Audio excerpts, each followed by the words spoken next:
Welcome, everyone, to the September Lunch with NEMA on this beautiful fall day after all that rest here in New England. So I want to start us going by using the chat feature. If you just want to type in where you're calling from or dialing in. By the way, this is Heather here in the NEMA office. I know there's some new names on today's participation list. So this is how you're going to actually be interacting with Lisa. So if you have any questions throughout the entire conversation, go ahead and type them in there, and I will, when we have a break, I can ask any questions. Oh, wonderful. As in past Lunch with NEMAs, this session is being recorded and will be available on the NEMA website after the later on this afternoon. And a copy of the PowerPoint presentation will also be available.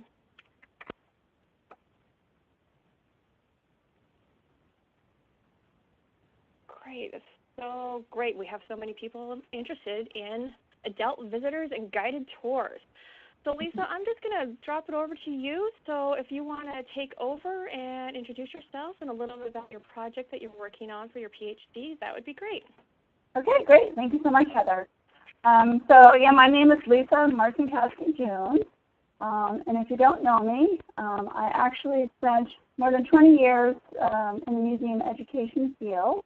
I started as a tour guide at the home of Louisa May Alcott's Orchard House, yay, Little Women, and got a master's in museum studies at the Cooperstown Graduate Program, and then just kept going. My last museum job was as director of education at Mr. Seaport. And I left there in 2009 to start working on this PhD, which has been an exciting adventure in and of itself. Part of the reason I wanted to get a PhD was because I had all these questions I just couldn't answer. Like, I just knew people were really learning in museums, and I just wanted to figure out a way to, I don't know, make it more than anecdotal, I guess, to actually prove that people were learning in museums. So I've actually been in the adult learning program at the University of Connecticut pretty much since I left UConn. So I've been working on it for a while, but and it's part of the educational leadership program in the School of Education at the University of Connecticut. So this presentation is really sort of a summation of my study, how I did it, and some of the things I found out. And then hopefully we can have a nice chat at the end. If you have questions, please feel free to shoot them at any time, especially if you need me to clarify something I'm saying. But I'm hoping we'll have time at the end to really chat about some of this stuff, and I can answer your questions in more detail. So here we go. What are adults learning in history museums, and how are they learning it? Get started. So, why do we need to prove that people learn in history museums? If you are a museum educator, you probably already know the answers to these questions, and you're probably nodding your head right now. We always have internal reasons that we have, and we have internal reasons for trying to figure out if people are learning in our museums. So one of them is to evaluate the effectiveness of our programs, whether it's interpretation or education. Another is to ensure the effectiveness of our staff, our interpreters, educators, docents, guides, whatever you call them. You know, we want to make sure that people are actually learning something in our institution, since we have positioned ourselves as a learning institution. External reasons, we often have evidence of this for people who give us money. We can say, look, we can prove that people learn in our institution, and put it in your grant applications and do all sorts of other exciting stuff. And then also it would be great to provide evidence of learning to teachers in schools, especially for trying to get them to come visit you. So there's all sorts of great reasons for trying to figure this out. So can everybody hear me? Do I sound okay? I'm on a cell phone, so I just want to make sure.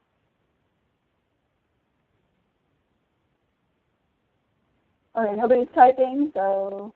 Well, some people are typing. Lisa, did you want to ask your survey question? Yeah, let's ask a survey question. Okay. I have a random survey question. Thank you. Thank you for letting me know that it sounds okay. So here's my random survey question. Have you seen the animated film Inside Out? Yes or no?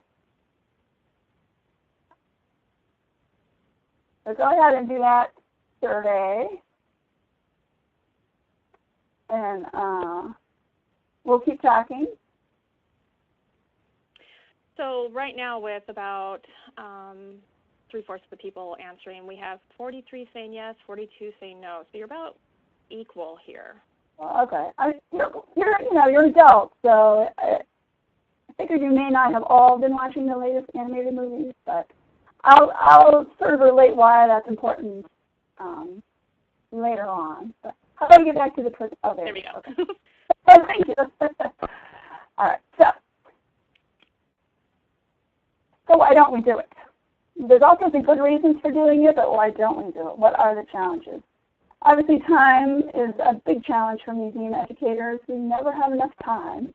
We're always kind of rushing from one program to the next. And especially if we're talking about school groups, too, they always have buses that they have to get on and leave. And so it's kind of hard to do any sort of briefing on what people learned in your institution. Money is a big thing, trying to get money to have an evaluator come in maybe and do this. Training, evaluating learning is a completely different job than being an educator, and so we're not all trained in that.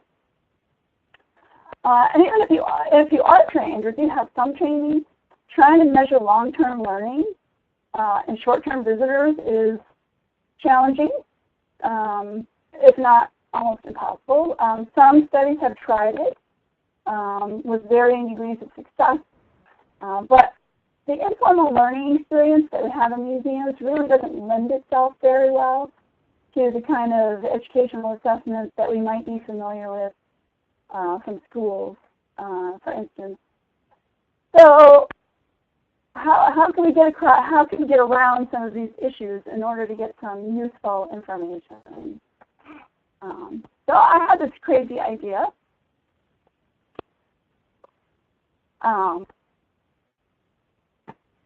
Instead of trying to figure out if people can remember something from their visit to our museum 6 months later, can we just look at when learning starts in the museum? But learning has to start at some point. So maybe we can find evidence of when people are just picking up new information or at least being engaged in the learning process, which may lead to learning later on. So that was my big idea, to just sort of flip it around, because I did actually spend several years trying to figure out how to measure long-term learning or learning transfer. You know, they take the learning from the museum and then they apply it somewhere else. And it's just really, really hard to do that. So this is my big idea, just flip it. Let's look at the beginning of learning and see if we come up with anything interesting. All right, so what do we mean by learning? What is learning? So there's a lot of different definitions of learning. And for the purposes of my dissertation, I had to basically define it myself so that I knew. Oh, okay. Sorry, just a note. I might try calling in on a standard handset. Anyway, so I had to define learning for myself for this dissertation. And after doing a lot of review and reading and research, I decided that learning is meaning making. It's integrating new information into previous knowledge constructs in a way that makes sense to the learner. And in a lot of ways, this is interpretation, which we are familiar with in museums. So that was my definition of learning for the purposes of this study. I'm going to try, should I stop and try to call in on a handset? Lisa, no, I think you're fine. I'm fine. Okay, because I've got a comment from a couple of people that it's not that great. All right, so let me put it closer to myself. All right, so if that's our definition of learning, we have to do a quick review of how we learn. And learning is directly tied to our emotions. Well, I should back up a little bit. There's two different ways we can learn. One is rote memorization. Yeah. I'm hearing a lot of people are saying garbled. Anyway. Lisa, do you have your headset with you for your cell phone? No, I do not. Okay. I'm not sure there's really much we could do at this point then. just because it is a cell phone, so I think we all have limitations on that, so that's fine if you want to continue going. But I could, there is a tabletop phone here, like a landline phone. Yeah, if you want to call in that, do you still have the number, the code? Oh, no, never mind. The phone is not. Doesn't work. I'm in an extra office, and I guess they disconnected the phone. Sorry about that. All right, so I apologize for the garbledness. But hopefully you can take advantage of reading my nice slides here instead. So there's two ways that we learn. One is if we specifically set out to learn something, if we memorize it, if we just learn it, repeat it over and over and over again. Rote memorization, that's one way to learn things. That's not how we learn most stuff. That's not how we learn very little stuff, actually, except in school, perhaps. Basically what happens when we start to learn something is that we have an emotional reaction to information which triggers a change of body state. Now, a change of body state is exactly what it sounds like. Something happens in your body, and during that, the amygdala in your brain tags this new and interesting piece of information with the emotion that you were feeling at the time. So it could be surprise, for instance, like, wow, I didn't know that. That's really surprising. So the information gets paired with this emotion of surprise, and then it gets sent to the hippocampus, which is another part of your brain. When you're sleeping, the hippocampus uploads this new information into your prefrontal cortex. So this is where the movie Inside Out comes in. If you've seen it, you might remember that when the girl goes to sleep, the emotions download all of her memories from the day into her brain for the evening. So that's kind of exactly what happens in your brain. But in order to retain this information as a long-term memory, just because it's been downloaded doesn't mean it's going to stay there forever. You have to keep retrieving it and using it. You retrieve it, oh, by the way, I learned this fascinating bit of information at this historic house I went to. Did you know that? Blah, blah, blah. So every time you pull it up again and use it, it's becoming a stronger neural network connection in your brain. So in a way, museums, we have no control over what happens to this information. We might share it. It might trigger a change of body state, and it might get downloaded into somebody's prefrontal cortex. But after they leave the museum, we don't know what they do with it. We don't know if they pull it back up again. We don't know if they apply it to their lives.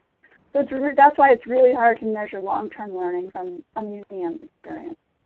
And if you see in the movie, these little guys in the picture, they're called the forgetters, and they go around and they start vacuuming up memories that the girl no longer uses anymore, and they dump it in a big pit. So that's kind of exactly what happens in your brain. If you don't use that information, you lose it. All right, so here's a little bit about my study. Some of this I'm sort of going to breeze through pretty quickly because I'll go back to it as we discuss the findings. But this is my official academic sounding title for my dissertation, Illuminating the Process of Learning in Experiential History Museums through the Perspective of Adult Visitors. So what I mean by experiential is really that you're having an experience while you're there. You're going into a historic home with the original furnishings. You're maybe doing some hands-on activities during your tour. It could be anything that immerses you in the feeling of learning something about history. So, in order to help you understand what the study is, I thought it would be good to talk about what the study is not. Because as a former educator, I kind of know what you're hoping I'm going to tell you. And in some ways, I can't tell you what you want me to tell you. So the study is not an assessment. So what I mean by that is that I did not set out to figure out whether people were learning exactly what the museum wanted them to learn. That's what we tend to think of when we're thinking of are people learning in our museum? We want to find out if the information that we're presenting is the information that they're walking away with. That was not my goal in this study. I just really wanted to find out what was going on in people's heads. This research study is not quantitative. So in other words, I did not hand out surveys with a Likert scale on them asking how they felt about something on this Likert scale. What my study is actually qualitative.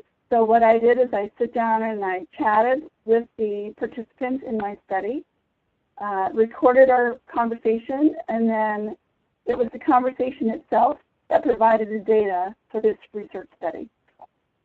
So I examined, I transcribed everything and examined everything they said in order to come up with the data for my findings. So again, this study does not measure long-term learning. It's not an easy thing to do. I decided not to even attempt it. We're going the other direction and measuring when learning begins, or not measuring, but trying to figure out when learning begins. And this study does not focus on interpretation and fostering learning. So in other words, I can't tell you how to train your guides in order to have them facilitate a better learning experience. What I did when I worked with all these sites is that I asked them to let me observe somebody who they knew was a good guide, who provided accurate information in an entertaining manner, and the museums worked with me on that. But my focus was not on the interpreters at all. I did not care what they did. I did not care what they didn't do. I really just wanted to find out what was going on in people's heads during the tour. Oh, all right. So, I had to come up with a theoretical framework for my dissertation study, and I based it on two different theories. One is constructivism, which is believing that people who come to your museums already have constructed knowledge in their heads that they may build on. So nobody is coming to our museums as a blank slate that we can then fill with information. This has been a long-standing idea in the museum field. It's nothing new. It's actually a very old idea that was first proposed by Piaget and Dewey and Vygotsky and all sorts of names you've probably heard of. In the museum field, George Hine is very well known for promoting this particular idea. So people come already knowing stuff, and they're going to build on that knowledge. The other theory is one that was proposed by Falk and Dierking, and that's free choice learning. Free choice learning means that the person is learning what they want to. They're interested in particular things, and so they're more likely to learn things that relate to what they're already interested in. Does that make sense so far?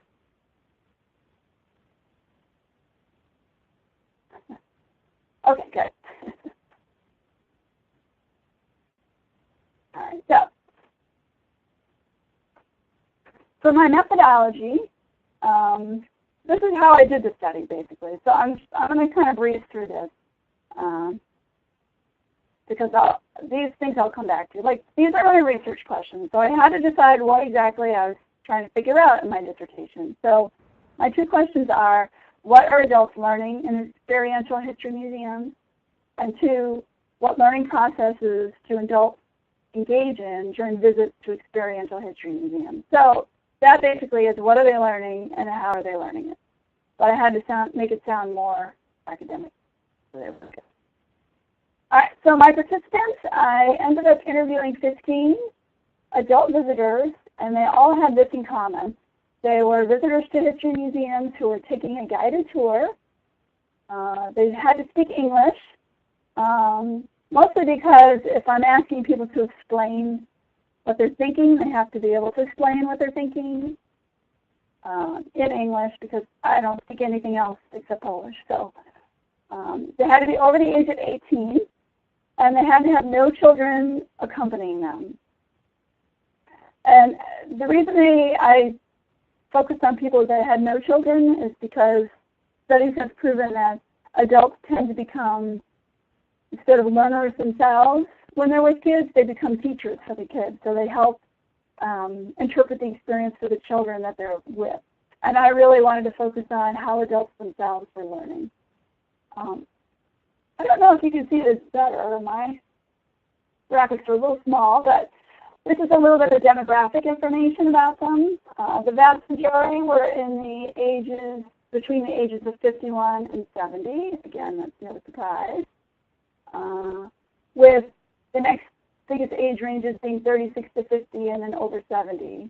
And I did have actually one young millennial type person. They were split up as 11 females and 4 males, and 14 of them were white and 1 was African American. Again, unfortunately, probably no big surprise for history museums. As far as education, 3 had a high school degree, 7 had a college degree, 4 had masters, and 1 actually had a PhD. So that was interesting. I think they were thrilled to be part of my study because they knew how much work it was going to take. All right. So in terms of collecting the data, again, I work with a few institutions, and I'll give you the list in a minute, but I would approach visitors who were coming to take a guided tour in a museum and ask them if they were interested in participating. I had to get them to sign the name just went right out of my head. I had a permission slip, basically. There's another name for it. But, so they had to sign a waiver. Waiver. Consent. That's what I need. Consent. Thank you. This is the fun of going through menopause. You start losing this. So they all had to sign a consent form saying that they were agreeing, and I got their contact information in case I had to follow up with them. So what I did is I gave them a quick survey at the beginning of the tour, and I just asked them if they knew. From each museum, I got basically one sentence about what the tour was going to be about, and I asked them if they knew anything about that. And I got some demographic information, and that was pretty much it. So then during the tour, all I did was I observed the participants. So I had my study participant, and I just kind of focused on them.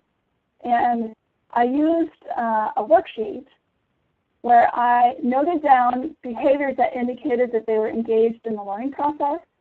And this is based on research years ago by Minda Borun and a group of people in Philadelphia. But they determined that these 3 verbal things leaded to higher levels of learning when they pulled out their whole research, when they did all their research. So it's simple things like asking a question, answering a question, making a comment, or explaining. The Borun study was actually done in science museums, and so they had other things on their list like reading labels out loud and reading them quietly. I did not include that because not all of the museums where I was doing my research had exhibit labels to read. And then also for nonverbal, I tended to note things if they peered closely at artifacts, like if they scooted up to something and really studied it hard, or if their attention seemed to be attracted by something. So I just made notes all the way through the tour. And then at the end, I sat down with them for about 20 or 25 minutes, and I asked them about these things that I observed. So I had really no set questions. I just would ask them, oh, I saw that you asked a question about so-and-so. What prompted you to ask that question? And then they could tell me what they were thinking at the time, or why they asked that question. So that's really what the whole interview was. It's just kind of like looking at these learning behaviors and asking them what was going on in their heads at the time. All right, so these are the sites that I worked with. They were all in Connecticut. I was originally hoping to do all of New England, but as a broke graduate student, I couldn't really afford to drive that far. But I did try to spread the sites out around the state a little bit to be a little geographically dispersed. They were all different subject matters. They were different sizes. Several of these houses are very small, like the Smith-Harris house. That's in the town where I live. That's a very small historic house. Some of them are quite big, like the Mark Twain house and the Lockwood Matthews Mansion. the thing that they all had in common was that they were historic sites, and that they all provided guided tours. My advisor and I decided on guided tours because it was a discrete chunk of time in which to observe somebody. So it was like an easy way to sort of, well, I mean, not easy, short. Like I didn't want to follow people around a museum all day. So it's like, well, if I just observe on a guided tour, that's usually about an hour or so. That's plenty of time, and then I could sit down and chat with them afterwards. And of course, as a former tour guide, I was convinced people were going to learn something, but that's why I chose guided tours, and that's why I chose these sites, because they all offered guided tours. And of course, when I started doing some more research, literature review research, there's not a whole lot of research that's done on things like guided tours in historic houses. So I figured that would help. So my data analysis, when you're doing qualitative research, you end up with multiple pages of transcripts. So it's not like a nice numeric thing you can plug into an algorithm and get the answers. So what I had to do was read through all of the transcripts and then code them according to the research question. So, does this relate to what they learned? Or does this relate to how they were learning something, or how they were interacting with the site or the tour guide or whatever? So I coded all of those things. I coded my observation sheet. And then I started plugging it all into a spreadsheet. And then you start looking for patterns, like where things are similar, and you start chunking them into similarities. I cross-reference them against learning levels, and I'll talk about that more in a minute, because I found that helpful to me to help organize them. And then once you get things sort of chunked up, you start looking for themes. And a theme is something that has to be true for every single participant in this study. So, for instance, there were some other areas of research that looked really promising, but not everybody who participated in all these tours demonstrated or expressed that particular idea. And so I couldn't use all of them. But I did end up with a few that were consistent for everybody. And I'll get into that in a minute. So learning levels, again, I adapted this from Warren's study. And they had 3 different learning levels to help them categorize the data that they had. So they had identifying, which is sort of like the preliminary little bit of learning. Maybe there were some associations to the exhibit, maybe not. Maybe they could describe it, maybe not. So maybe a little teeny bit, but not a whole lot. You get to the level of describing. Like for me, when I was interviewing them, they could describe specific things that the tour guide said during the tour and relate it to something that happened to them, or talk about a memory that it triggered or something like that. So it made connections to personal experiences. The facts on the tour made connections to personal experiences. The third level is interpreting and applying. So they're repeating the tour information correctly, and they're also they're going beyond making connections with experiences that they might have already had or knowledge that they might have already had, and started speculating, figuring, really thinking about the deeper ways that these things are connected. So that's a higher level of learning. All right, so this is what I came up with for my findings. This is research question 1 again, which is, what are adults learning in experiential history museums? So the first theme for this particular question is, I didn't know. And I'm sure you've heard this at the end of the tour. I didn't know. They're basically describing things. They can repeat an interesting thing that they heard on the tour and say, I didn't know about this. So one person who was at the old State House was surprised that Connecticut really looked at seceding from the Union. This is quite a while ago. And was kind of shocked that she didn't know that because she had lived in Connecticut her whole life. It can also be, and the other thing I want to point out about this is take a look at the emotions. you might be able to see some emotions that are coming out in this. So we've got surprise for the first one. The second one, the person recalled a really funny story about Mark Twain. Of course, there's 3,000 funny stories about Mark Twain, but she thought it was really funny that he loved technology and he had the phone installed in his house, but they had a lot of problems and he was constantly writing letters to the phone company complaining about his phone service. And she thought that was really funny. So then you have like humor. Humor gets involved in helping you remember something. And then the third person was like, I didn't really know anything about Victorians, but I thought the wallpaper was cool. And then the guide said, you know, the Victorians were fascinated with insects. I didn't know that. So you've got a little bit of that initial emotion, that change of body state, right? So they have surprise, they're feeling happy because of the humor. But in a way, it's all sort of surprise, like, oh, I didn't know that. And that triggers a change of body state. The information that they picked up in this tour gets associated with this emotion of surprise or happiness, I guess, and then it gets uploaded, I guess, into their prefrontal cortex, hopefully, you know, when they go to bed. So you can see a little bit about that beginning of learning happening here. But it's also a very sort of superficial level where they're just repeating facts, basically. So I did find evidence in all of my participants in meaning making, which is going back my definition of learning. So one gentleman at the Avery Cop House, he was listening to the tour guide describe the difference between a daguerreotype and a photograph because they had both there.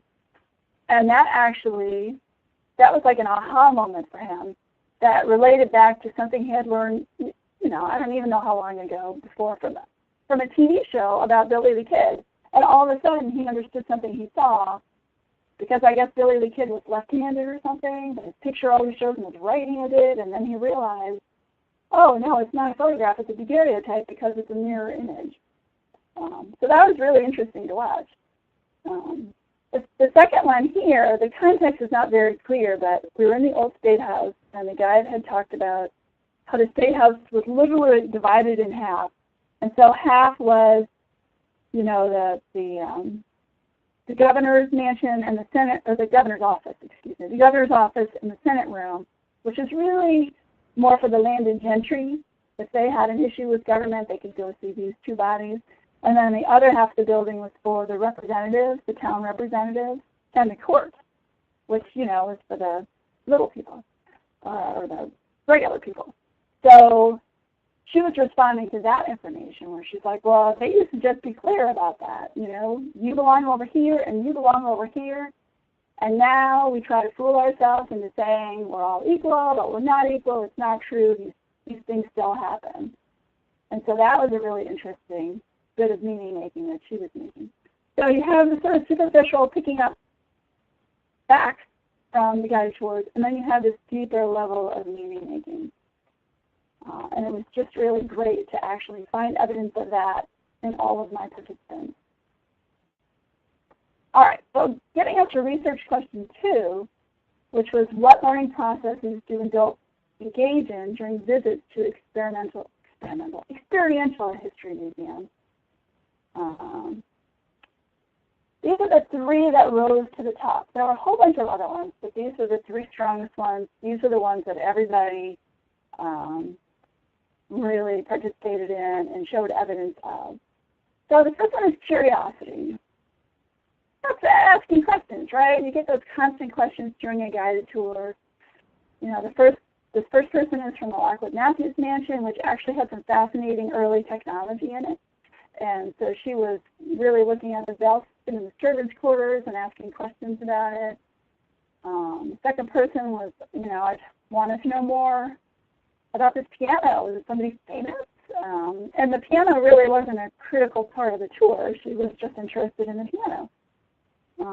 And the third person really just wanted to know more about herbs. She didn't know anything already. She just wanted to participate in a workshop and learn more. So that I sort of associated with the first learning level that Borun and her associates came came up with, which is kind of identifying, like, what is it? What is that? I've never seen that before. What is that? So it's probably the beginning of something, but it's also kind of superficial. Theme 2 I call the recall. And there's two different sort of components to recall. One is this component of I know.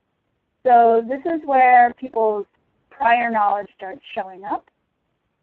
For instance, the first one. Usually colonial houses do have ovens, and I couldn't find it. I was looking for it on the side. She was looking for the bread oven in the side of this gigantic chimney in the Stanley Whitman house. And then these other two gentlemen were obviously big fans of wood. But it actually informed some of the questions that they were asking in the house, like, were these baseboards original, or what kind of wood was used in all of these finishings. So they're pulling up information that they already know from their brains and connecting it to something that they're seeing in the house. So I put that at the learning level 2, which is describing. Like, they can describe what was happening in the house, what was happening on the tour, and they can relate it to something that they already know that's factual. The other half of recall is I remember, and we all get this too. My grandmother had one of those, or, we've all heard it on guided tours. So I have a couple of examples here. One started talking about her aunt in South Carolina who had a wood stove because she and her daughter were fascinated by the wood stove in this particular house and were asking questions about it. And then the second person was fascinated by a piece of printed newspaper that they found in the walls of this old house that was an abolitionist newspaper. And it turned out that she had done an internship going through newspapers when she was a history major in college. And so that pulled up memories for her. Now, the reason that this is important, either remember or recall, is that this is information that's already in their brains. It's pretty well established. You have to use that information over and over again for those neural networks to really form and become strong and have that information become more or less permanent. So if they're using a long-term memory to pull up either knowledge that they have or memories that they have, then they're then connecting this already existing strong neural network to new information that they're getting on their tour. So that's really important. So the next time you have somebody who insists on remembering everything about their childhood, just think, that this is important because they're connecting something new to all of this information that's already in their head. Right. And the third theme was puzzling. This is also really interesting to watch. So this one was, in the beginning I thought of it as the puzzle piece doesn't fit. So in a lot of cases people already know some information, and some of them a lot of information. And they're confronted with something on a guided tour that doesn't quite fit in with something that they already know.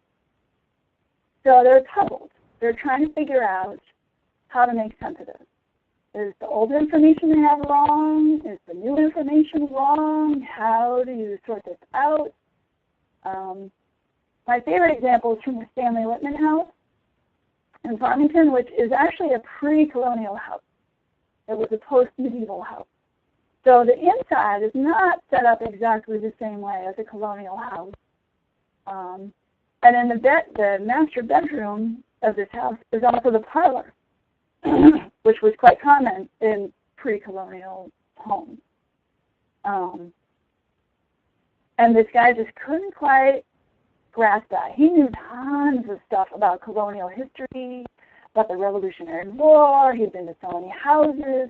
He was actually working on a marker for his town about the first witch in Connecticut, first woman that was accused of being a witch in Connecticut and put on trial. So he knew a lot, but the fact that he ran into this one setup that was so strange to him really threw him, and he kept going back to it over and over again. Like, I really don't think the parlor would also be the bedroom. That just doesn't make sense. So it was interesting to watch him sort of try to figure that out after the tour, like while we were chatting.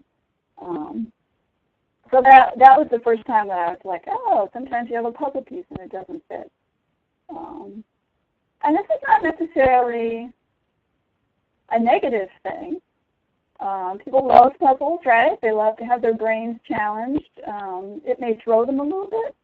The great thing about this guy from the Stanley Whitman House is that by the end of our conversation, he was like, you know what? I just have to do more research on that. Because he wasn't quite ready to accept it.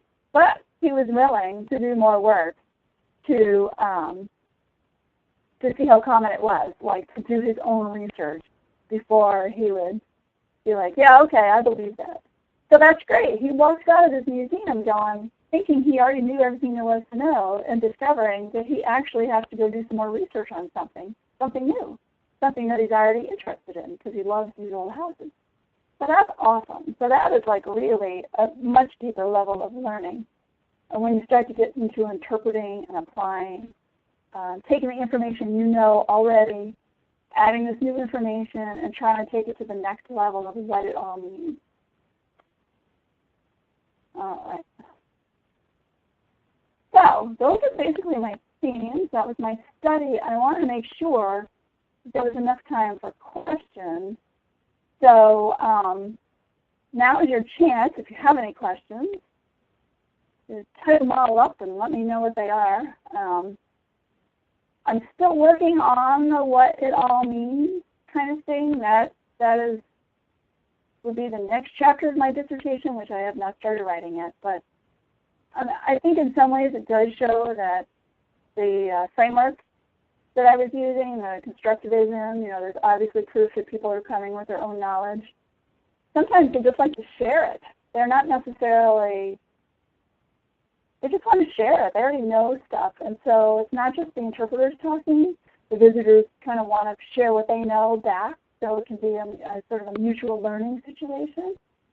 I've also seen evidence of the beginnings of learning and a more in-depth level of learning in terms of trying to construct meaning. So that's all pretty exciting, but I haven't actually clarified all that. So, all right, let's see. So, Lisa, we do have a question. Why did you choose a sample size of 15? Did you want a larger size? Okay, so my sample size, what I was shooting for, qualitative research is funny because as soon as you ask how many people do you need for qualitative research, the answer you will get is it depends, which is not helpful at all. But it's not like qualitative or quantitative research with numbers. They like to get at least 100 responses so that statistically it's not going to change, once they process all those numbers. If you keep adding, it's not going to change the original results. But with qualitative, what you need to do is just keep going until you have what they call saturation, and so you're not getting any new responses. You're starting to get the same sort of responses, and you're not getting anything new in terms of how people are sharing their experience or what they're telling you. So it's actually quite typical. 15 is just kind of what it ended up being. I think I was shooting for between 12 and 20. So I was shooting for between 2 and 3 people at each site that I was going to, because for most of them I spent one day there or maybe 2. And, guided tours tend to be an hour, because there's only so many you can do in a day. So, but that's how it ended up with 15. It sounds like you also spent a lot of time with the 15 itself, so I think that might be hard to manage a lot more than that. Yes. So there is a random question. Did one of the sites have the kid image, or was it just a daguerreotype? It was just a daguerreotype. It was not an image of Billy the Kid. Okay. So that was all in the gentleman's head. It was the Avery Cock House in Groton, which is a fascinating place if you're anywhere near there. It was a house that stayed in the same family for generations, and they didn't get rid of any furniture. All the original furniture is still there. And a lot of the original artifacts. So there's like paintings, and there's photographs and daguerreotypes. So the guide was just trying to explain the difference between the daguerreotypes and the photographs that were on display. And this guy, it's something clicked for him. All of a sudden, he was like, oh, well, now I understand, because they said Billy the Kid was left-handed, but his picture always shows him as right-handed. It must be a daguerreotype because it's a mirror image. So it was just something that clicked in his own guy's head. There was no picture of Billy the Kid. He was just recalling watching a history special about Billy the Kid. So it was interesting. Okay, so Virginia is asking, did you follow up with participants weeks later to test their recall or long-term memories? No, I did not, because that was not the purpose of my study. I will say that probably sitting down and chatting with them afterwards reinforced some of the things that they learned on the tour, because we were talking about it already. So they were already recalling it. So I made allowances for that in my study, but since I was not trying to measure long-term learning, I did not actually follow up with any of the participants. I was really trying to figure out what was happening in the moment while they were on tour. Okay. And then Katie was asking, do you think the pre-survey, letting people know you're going to follow up on what they learned at the end of the tour, would have an impact on their learning experience? Yeah, well, I made allowances for that too. Most of the people who, a lot of these sites were pretty small and people had never been to them before, so they didn't come in necessarily knowing a lot of stuff, so I don't think they were worked up about being able to prove that they learned something. They were just there to, it seemed interesting. And I tried to assure them too, this is not a quiz. I don't know all the right answers. I'm not going to ask you to take a quiz at the end. I just want to find out what you were thinking, if you asked a question or something like that. So I tried to set it up so that people wouldn't get stressed or self-conscious. And for the most part, they stopped paying attention to me fairly quickly. I think there was only one girl who was like, I was really worried about what you were thinking about everything I was doing. And nobody else seemed to even pay me any attention about 2 minutes after the tour started. So it's possible that it did, but I didn't see a lot of evidence of that except for that one girl who came out and said so. And the interesting thing was at the end after I finished interviewing them, they started interviewing me. They started asking me questions about my dissertation research and what I was basing it on and this and that. So they didn't have a lot of information going in, but they were all curious. They all wanted to know on the way out what I was doing exactly. Okay, and then Kayla asked a really interesting question on this one.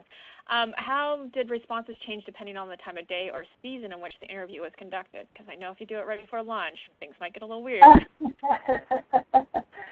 Yeah, good question. Trying to think if I had anybody right before lunch. I don't think so. I didn't see, I can't offhand say that I saw a lot of differences. There were definitely differences in groups of people as opposed to individuals. So anybody who's given tours knows that your tour groups can have personalities. Even if it's a group of strangers that have never met each other before, they will develop a personality as a group. And so there were some groups that were doing a lot of talking, and so there were a lot of questions being asked, and other groups were very quiet, so there weren't that many questions being asked. So to me, the differences were more in the tour people themselves as opposed to time of day. I have to say that the first tour I observed at the Lockwood Matthews Mansion was in the summertime. It was very hot. There was no air conditioning in the house, and it was an hour-and-a-half tour. And it was somebody who loved going on these kinds of tours. She actually booked a private tour. So she never stopped asking questions. She was from Texas. The heat was fine with her. So some environmental factors that you think might impact people didn't really seem to play that much of a role, at least in what I observed. But that's a great question. I have to think some more about that. So Matt is asking, what are you hoping to be able to report at the completion of your study? Do you have any gut conclusions at this time? Well, what I'm hoping to be able to report is that we now have proof that people do learn in museums, at least gut conclusions, I don't know if I have more than what I've already said, is that, my research shows sort of supported the conceptual frameworks that I picked, that people know information when they come, that they come to certain places because they're very interested in that type of place. So that is sort of borne out. And you kind of see different levels of learning, and I do want to play with that some more. So you see some very beginning of learning, the curiosity aspect of it, and then you get all the way to the interpretation. So what I was originally hoping to do with this dissertation was to figure out whether you could create some kind of handy checklist. Oh, they're asking questions, so they must be learning something. I'm not sure I'm going to be at that point even by the end of this. But I think if I can do a couple of studies like this and show there's some consistency in behavior that leads to learning, then perhaps in the future I'll be able to do that. Because that would be super handy, right, for museum educators. You just have a checklist. Oh, yeah, 5 questions, and they made 3 comments, and so they were definitely learning something. Yep, Courtney actually has a good follow-up question on that one. Did you share your findings with each tour guide? No, I have not. I have offered to come back to the site and share my findings. I did let all of the sites know that I was doing this webinar. I also did a presentation at the Connecticut League of History Organizations in June, and so some of the directors of the houses were there and got to hear some of my really initial findings. But no, I told them I'd be happy to share any information I got with them. I just haven't gotten to the point of actually being able to write it up. And I'd be happy to go back in person and just walk through all of this stuff with them too. I think that would be probably more useful than trying to read my book-length dissertation, getting information out of it. So I know one of the references you made earlier was more about science museums. So any thoughts on learning in science museums? Do you feel it's different or the same as history museums? Not necessarily. I think it's just that history museums are understudied compared to science museums.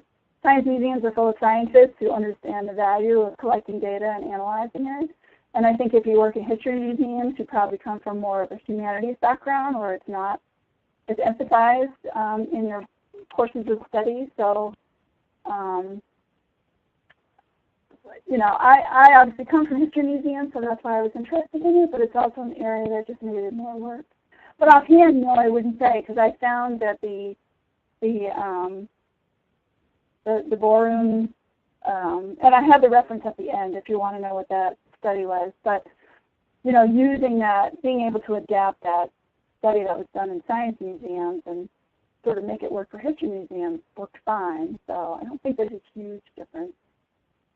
Let's see what else we got here. So how did you end up choosing the people on the tour to interview? Did you have any? Well, I had the participant. I had that chunk on the participants before, so that was specifically what I was looking for. Okay. So they had to be adults first of all, because consent forms for minors is something you just don't want to get into if you don't have to. But they had to speak English, they had to be over the age of 18, and they had to have no children accompanying them. They also had to have enough time to sit down with me afterwards. So if somebody came in that looked like they would fit these criteria, I would explain what I was doing, and I'm doing a study, but I will need like 20, 25 minutes afterwards so you can sit down and chat with me, and do you have that time? So there were some people who just couldn't stay. They were like, no, we're just here for a quick visit. I mean, I'd love to help you, but I can't stay. And so they would sort of take themselves out of consideration. So that was really my criteria for choosing participants. Okay. And everybody who had time pretty much said yes. I didn't really have any trouble getting them. Mostly the trouble came from everybody coming with kids. And I talked to them because they had kids. So, so were the tour guides instrumental in any way in how well an adult visitor made meaning on the tour? Did any tour guides ask any type of questions about what the group liked the most or felt connected to right after the tour? Yeah, again, that wasn't my focus, but I can tell you some of my observations. So all of the tour guides are really very interested in the subject matter. So they were fascinated by their own house. They told great stories, which I think helps people get into it. They were open to taking questions throughout the tour. And they were open to sort of following down a path that somebody might set up by asking a question. So they were very encouraging of curiosity, which I think is great. And, and obviously if the tour guide had a great rapport with the visitors, that, I think, probably helped considerably. But again, that wasn't the primary part of my focus. That may be something that I figured out later on, but like I said, I specifically asked to be paired with people that the museum knew were good tour guides. So I sort of took the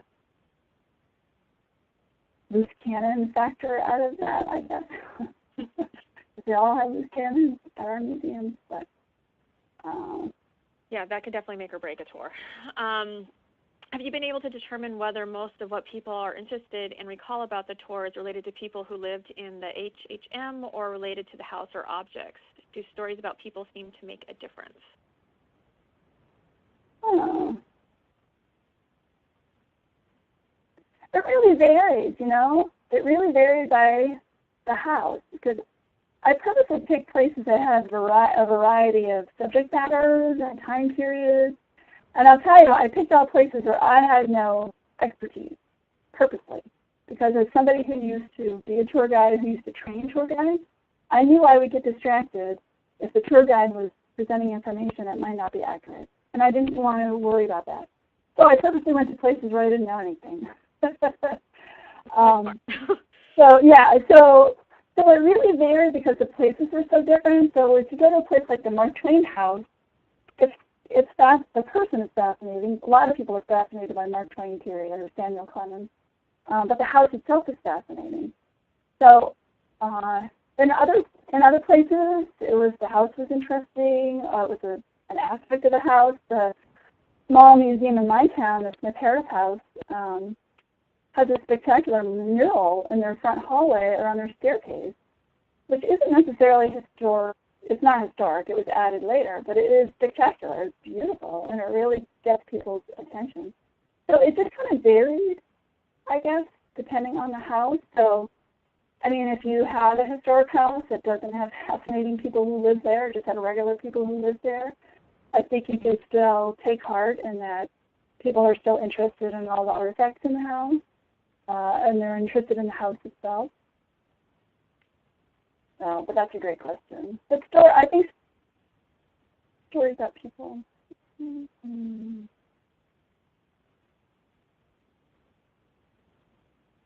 Well, I guess all the places I went to had really good stories about the people who lived there, even if you didn't know who they were. So, yeah, I'm sure stories do make a difference, good stories.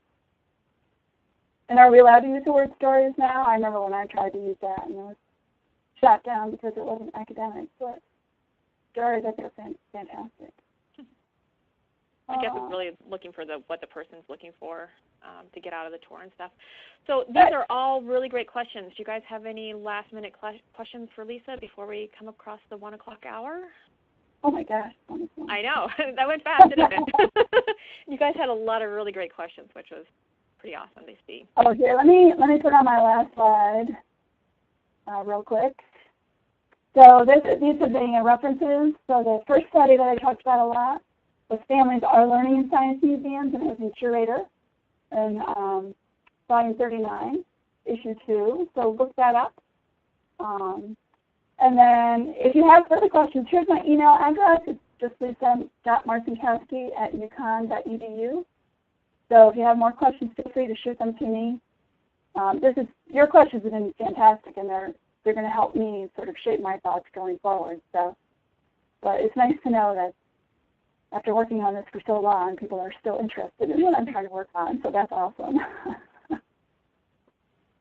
Well, I guess we're going to wrap it up. And then as a reminder, this session was recorded, and the presentation the PDF will be able to be downloaded on the NEMA website later on this afternoon as soon as I upload them. So I want to thank everybody for joining us today, and Lisa for joining us and giving this great presentation. And I want to invite you guys to our October Lunch with NEMA. It will be on Crush the Conference, since we are having our 100th annual NEMA conference in November.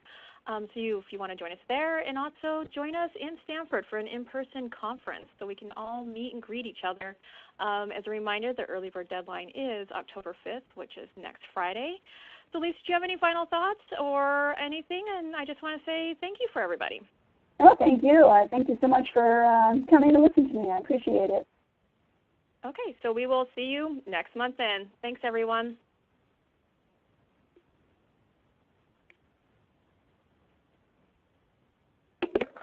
All right.